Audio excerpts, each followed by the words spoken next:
Hello guys, मेरा नाम है पारिश शर्मा और आप देख रहे हैं first thing YouTube channel.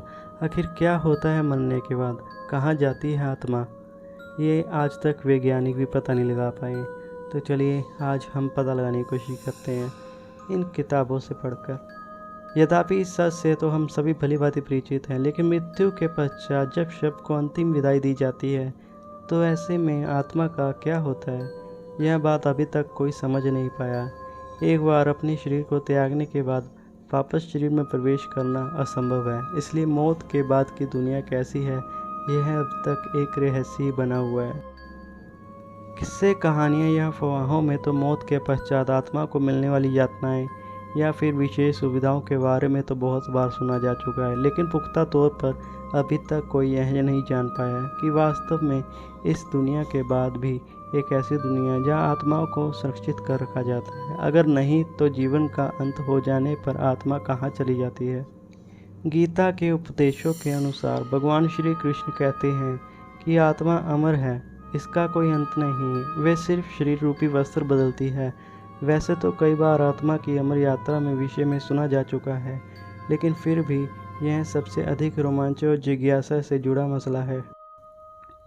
Garuda Purana, जो मरने के पश्चात आत्मा के साथ होने वाले व्यवहार की व्याख्या करता है, उसके अनुसार जब आत्मा शरीर छोड़ देती है तो उसे दो यमदूत लेने आते हैं। मानव अपने जीवन में जो कर्म करता है, यमदूत उसे उसी के अनुसार अपने साथ ले जाते हैं।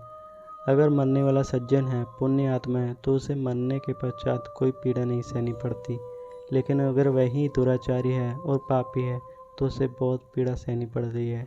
गरुड़ पुराण में यह उल्लेख भी मिलता है कि मृत्यु के बाद आत्मा को यमदूत केवल 24 घंटों के लिए साथ ले जाता है।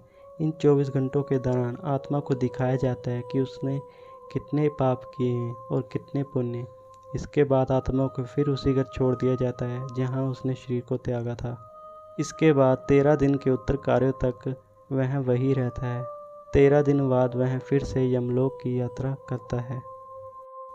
पुराणों के अनुसार जब भी कोई मनुष्य मरता है और आत्मा शरीर को त्याग कर यात्रा प्रारंभ करती है तो इस दौरान उसे 3 प्रकार के मार्ग मिलते हैं।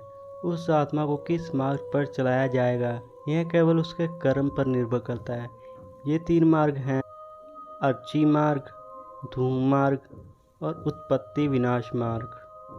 अर्ची मार्ग ब्रह्मलोक और देवलोक की यात्रा के लिए होता है, वहीं धूम मार्ग पितृलोक की यात्रा पर ले जाता है और उत्पत्ति विनाश मार्ग नरक की यात्रा के लिए होता है।